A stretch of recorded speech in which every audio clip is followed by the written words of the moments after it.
নমস্কার বন্ধুরা, আমি আবারও চলে এসেছি মল্লিকস কিচেনে। তো বন্ধুরা দেখো, বন্ধুরা কতটা মেটে আলু তুলেছি।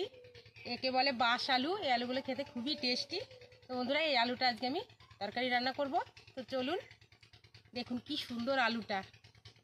তা 5-6 কিলো হয়ে যাবে আলুটা। কালকে আমি তুলেছি আলুটা। তো বন্ধুরা আলুটা আমি কেটে নেব।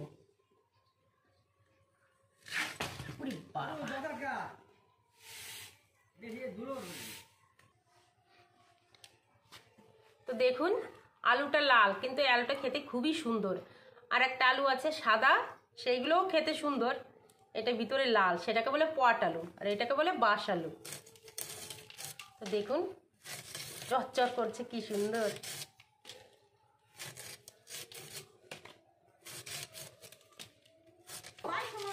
হবে না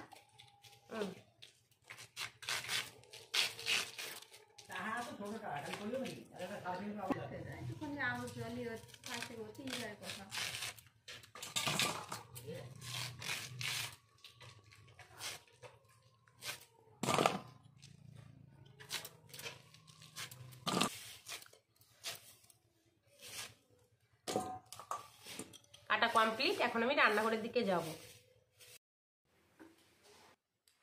তো এখন আমি কড়াইতে কিছু জিরে ভেজে নেব।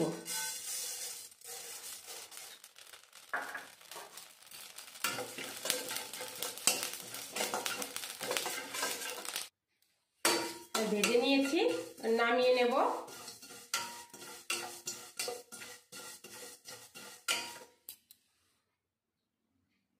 কিছু গোটা ধনে ভেজে নেব।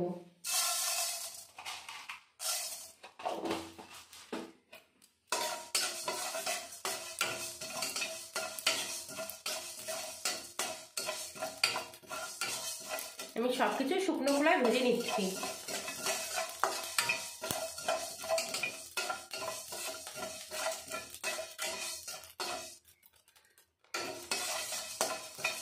ভাজা হয়ে গেছে, নামিয়ে নেব।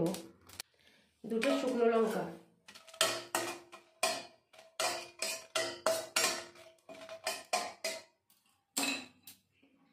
আর 5টা কাঁচা লঙ্কা ভেজে নেব।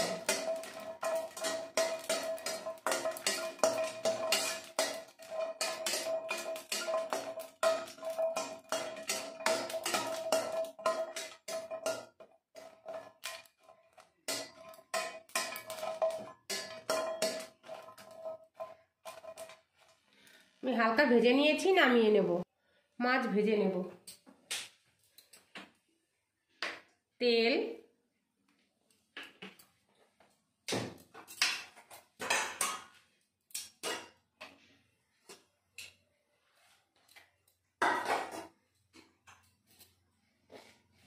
একটু লবণ,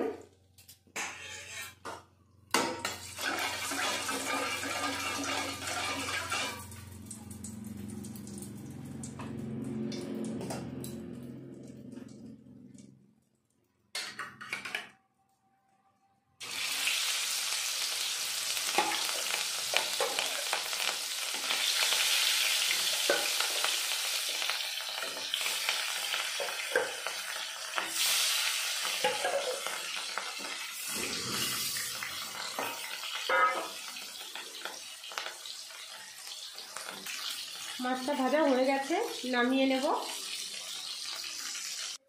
এবার আমি আলুটাকে 2 মিনিট মতো ভাপিয়ে নেব। একটু ভাপ দিলে আলুটা যে নালা নালা ভাব থাকে সেটা কেটে যায়, খেতে খুবই সুন্দর লাগে। তো জলটা বসিয়ে দিয়েছি, গরম হয়ে গেছে। এখন আলুগুলো দিয়ে দেব।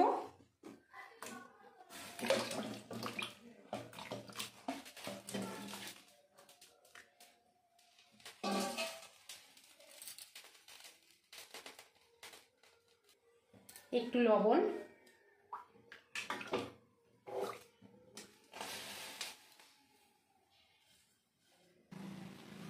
2 মিনিট মতো ভাপিয়ে নিয়েছি, নামিয়ে নেব।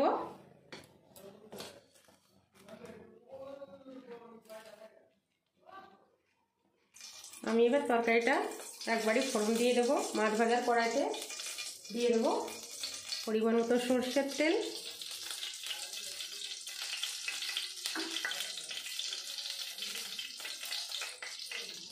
একটা শুকনো লঙ্কা,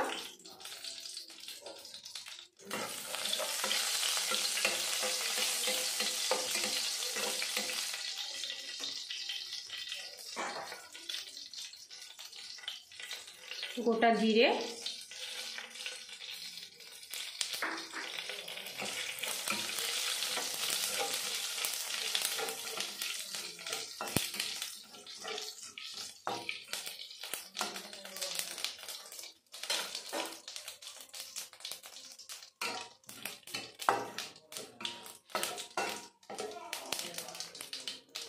ভাপিয়ে রাখা আলুগুলো,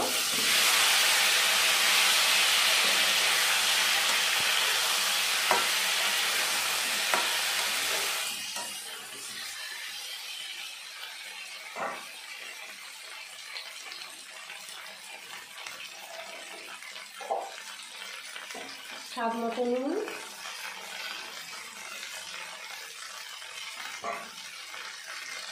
হলুদ গুঁড়ো,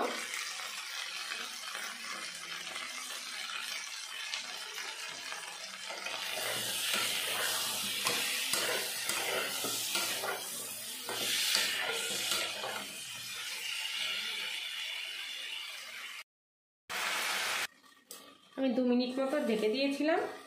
ঢাকনাটা তুলে নেব।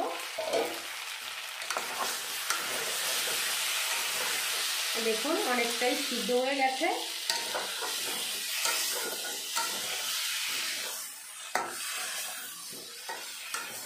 আমি এখন দিয়ে দেব পরিমাণ মতো জল।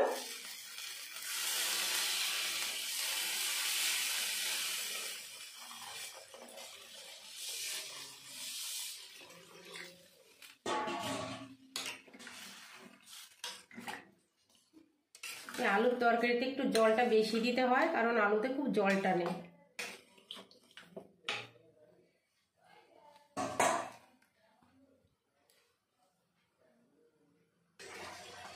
ভেজে বেটে রাখা কাঁচা পাকা লঙ্কা,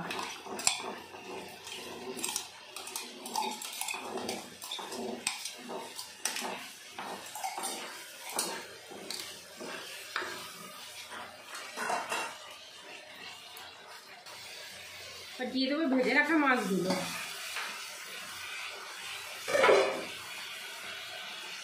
আপনারা তো অনেকেই অনেকভাবে মেটে আলুর তরকারি খেয়েছেন, এইভাবে একবার রান্না করে খেয়ে দেখবেন কেমন লাগে।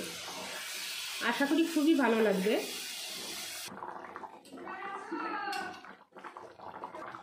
এবার দিয়ে দেবো ভেজে রাখা জিরে আর ধনে গুঁড়ো। তো বন্ধুরা, রেসিপিটি ভালো লাগলে চ্যানেলটাকে সাবস্ক্রাইব করে পাশে থাকবেন।